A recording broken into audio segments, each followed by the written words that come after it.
Good morning, Scott here, known as Cantaloupe to some online, and I'm bringing a video to you on a subject that's interesting to me. It might be of interest to you or someone you know. And I want to go over some things in this video that are directed to the girls, especially those on YouTube, who have channels and videos of their own. And I want to point out some things from my perspective as a grown man, an adult man who has been recently exposed to a lot of new kinds of content by way of the algorithm. Starting, for me, about 2 years ago, I started seeing a big change in my own search results and the things that were just ordinarily appearing on my main page that I never searched for, including and especially videos by a lot of young women. So I want to talk about some things that apparently aren't commonly known, and I want to just make sure that everybody's safe and aware of a lot of this stuff, because I'm running into some challenges with certain people who are surprised by certain things, and I can tell just by the way certain videos are made, especially by very young girls, that they aren't completely aware of their viewership and the dangers involved in putting themselves online, putting their bodies online, and the kind of comments that they can expect. So let me go over a few points if I could. First of all, especially in the context of younger video makers, content creators, you have obviously an opportunity to block people if they are leaving inappropriate comments. I see, based on what I've seen, a lot of girls are surprised when they find adults in their comments, when they see that because they made a particular video, suddenly their views and likes and subscriptions spike all of a sudden, and they aren't entirely clear why that is. So it should be obvious, and it becomes pretty obvious, if they make a video that exposes their skin, if they are doing something that is, perhaps viewed sexually. These are things that will very quickly increase your viewership, but at a very steep cost. Okay, so you, as a girl, I want to point out, you have a kind of curse that you're born with. You have a bag of coins, a metaphorical bag of coins, and you can spend it however you like, and that's your feminine beauty. It's your feminine purity, and it is immensely valuable. It's sought after, and very young girls don't know this yet. They learn very quickly, but when they're first getting started, in their first year of making videos, I see a lot of girls who are surprised by some video that goes viral or whatever you want to call it, and then they figure out, oh, it's because I showed a leg or whatever. But it's a hazard. It's a danger when you are so obsessed with getting likes and views and subscriptions that you dive into that it's a kind of a dirty hole, isn't it, where you start getting more and more likes, more and more subscriptions, and you can pretty easily see where it ends up. If you choose to indulge, you become a porn star. You don't want to do that necessarily, because, now I'm saying because you married the internet at that point. It's a one way of saying it. Instead of getting attention from a human being, instead of getting your potential income or shared income through a spouse later in life, it's a career choice. It's a path that you end up on, and it's very difficult to get off that path. It's almost a commitment once you go beyond a point in making online content that is sexual in nature. So I want to just put this out there that for young girls who see this, I hope that you consider, before you dive too far into that hole, it's very difficult to climb back out of.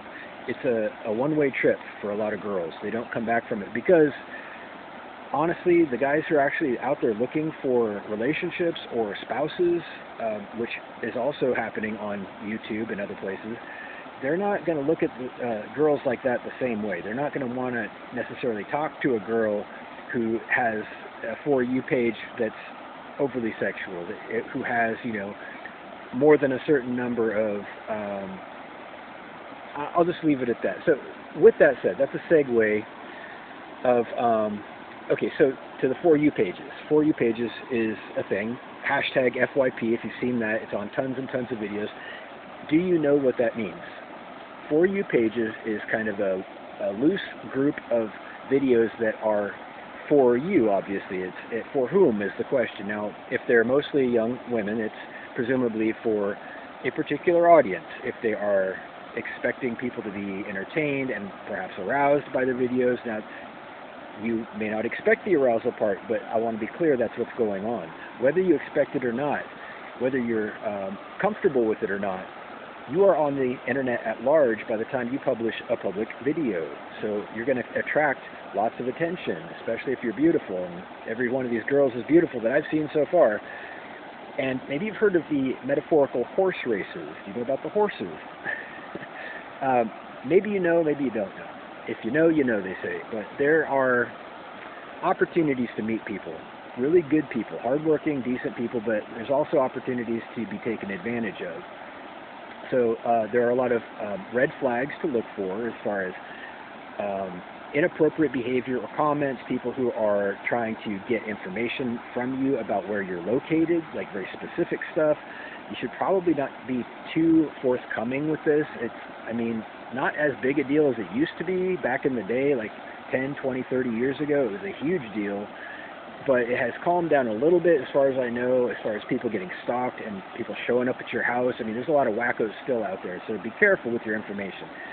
Look for red flags like people asking your age and your location over and over if they're trying to take pictures of you or get into a direct message kind of situation that could mean that they have, you know, very personal motives for good or bad, and you have to kind of use your judgment sometimes, or get an adult involved if you're underage. So it's not always bad. And I just want to say that some people, they keep it on YouTube, and that's perfectly normal behavior for the most part. People say all kinds of stuff, even outlandish things, even you know, shocking things, and that's many times still within the scope of normal, acceptable behavior, if you ask me.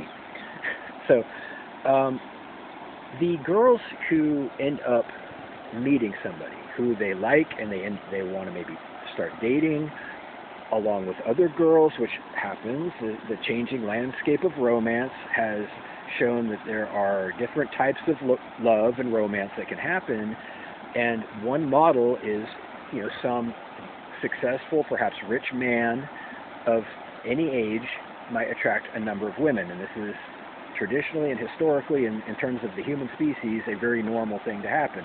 I'm not commenting about that necessarily, but if you find yourself in that situation as a female, there's something to think about. There are different types of behavior, different attitudes that girls have that I've already noticed. I've met quite a few girls at this point, and some of them are very chill. Some of them are very laid back. They're low maintenance. They're very sweet and easy to get along with, and they are, from the male's perspective, among the best girls to even talk to ever. But there's a trade-off for those girls, and I want to point this out because I don't think even those girls know this part. For the sweet girls, the chill girls, the girls who never really put up much fuss whatsoever, they just go with it, and they're just really fun to be around, they become the targets of bullying by other girls. And maybe you already know this as a girl, because I've seen it. Some girls don't know this, though. They become targets from the divas, right? The divas, the bullies, the boss chicks, the mean girls. They sometimes feel jealous. Sometimes they feel like it's a competition, and they will attack the younger or the sweeter girls just for being young and sweet. And I'm trying to say that in the interest of peace and harmony, it's better for everybody to at least, if you're not naturally chill, to try to put a little bit of effort into, you know, being easy to get along with, trying to make things run smoothly. If you want to be with the person or the group, that is. If you don't, hey, just, you know, say so. And usually it's easy to get out. It's easy to take off. So it should be, anyway. So another point, this is already at 9 minutes. I have quite a few points here, sorry. So reality checks. Okay, reality checks. What does that mean?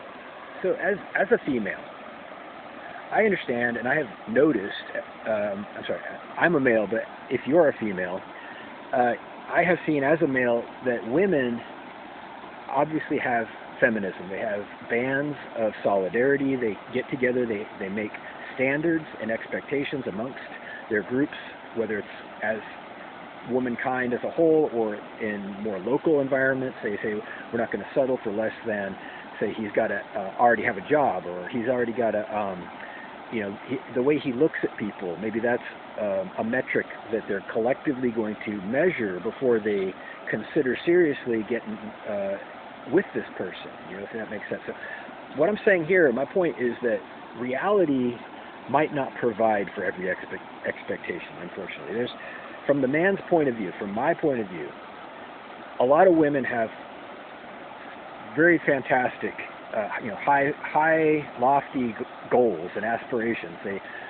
I don't know if they read too many stories, romance books, if they saw in fairy tales that there's always a Prince Charming who fulfills their every wish, but in reality, sometimes there are shortcomings, sometimes there are opportunities for growth and improvement, sometimes things aren't what they seem, sometimes people need a chance to learn and improve before they get to that level that you're expecting, but in any case, it's not there initially. So there's a famous song by 9 Inch Nails, if you know who 9 Inch Nails is, and I'm a passive fan. I like a lot of music. I'm not some obsessed fan with 9 Inch Nails, but he said, Trent Reznor said, "If I was twice the man I could be, I'd still be half of what you need." And boy, that really sums it up. This is what I'm trying to talk about here. Reality checks. Is it even available? Is it possible? Is it realistic that any man is going to be able to meet all of your expectations? So something to think about. Balance your expectations when you meet people, when you're creating policies or group, the things that you look for as a group with your friends and your sisters. Make sure it aligns with what's available. It helps everybody. So last thing I want to say, if you know what dogs are, metaphorically, I'm going way out on a limb here. Dogs are people who have no heads-up display, no crystal ball. They have perhaps very limited communication avenues. They have limited visibility. They don't necessarily know what you're doing or saying unless you're literally verbally telling them, because they are segregated. They are separated from the group for service purposes, for a lot of different purposes, but they are sometimes also involved in the horse races, also metaphorical horse races. And if you don't know, you don't know, but if you do, you do. And I'm going to point out something about dogs. I have seen, unfortunately, many girls who are not aware that some people, especially boys and men, they don't have a way to pick up calls, if you know what I mean. They don't have a way to receive your attention if it's not direct, if it's not normal, literal, verbal, human communication, like with an email or a comment or a text. They won't receive it because they don't have the ability. You'll just have to understand what I'm saying if you can. And with that in mind, it's very, very sad. And I speak from personal experience because this is my situation. If somebody doesn't directly comment to me or speak to me verbally or appear like a normal human being, that is to say, not remotely, not telepathically, but literally right in front of me, I will not get the call because I'm not able to. I don't have a dashboard, a television that's sometimes called, a heads-up display. I don't know what you have. I honestly don't know. But a lot of girls have been angered. They disappear. They come back, angry with dudes just to show me the dudes and say like, oh, look what you missed out on, because from their perspective, I just never picked up the call. Maybe you know exactly what I'm talking about. But it's super sad because I would have, if I could have, I just didn't know. It's like calling a number that is disconnected, and on your end it's ringing, but the person doesn't know it. And it's last thing I'll say about this. If you like somebody, before you give up, try at least once to reach out verbally or with a comment or an email, something traditional and conventional. Or you might be dealing with somebody who's just not able to answer, and this happens. Something to think about. So hopefully all that makes sense. And I did actually miss one point. Okay, so if and when you find yourself in one of these circles, if you meet a boy or a man that you like, and there may be other females who were also selected or became involved in the circle, you will find yourself in some kind of hierarchy. Unfortunately, there's going to be some kind of schedule or priority, and it may be very loose and unofficial, but the perception is typically that there's some kind of ranking system, and I maintain that it should not be a competition. It should not be a competition, but you end up with what's called an entourage. there's another word for it, and historically these have been called harems. They exist. They have always existed in human history. An entourage are the people in the inner circle who are, they have priority access. They have priority everything. Priority quality time together. When major decisions are made or major vacations are undertook, these are the people who are involved in the planning. They are questioned and they are present for everything. So the entourage is really the core of whatever circle you're talking about, whatever group, in terms of horse racing and the polyamory, with some kind of person in the middle and the people who are connected, if you know what I'm saying. So maybe you don't, maybe you do. It's important to recognize that the entourage is kind of where you want to be. You want to be in the middle, and I will say it one last time. The easiest way to be popular in an entourage is to be chill, to be low maintenance, to look for just the opportunities to have fun, and to not try to be mean to people, not try to take others down, not to try to be hostile or offensive or backstabbing, because all this stuff goes on. And granted, there are legitimate complaints and abuses sometimes, but many times also it's just girls acting badly, which happens, unfortunately. It's a learning process. It's a learning process. I've gone on and on. I'm over 15 minutes. It's almost 17 minutes now. So it's a long video. Much of this stuff might not make any sense to you, and if it doesn't, just ignore it. No worries. But if it does make sense and it was helpful and you like it or you dislike it, reach out down below with comments or questions. Thank you. Have a great day.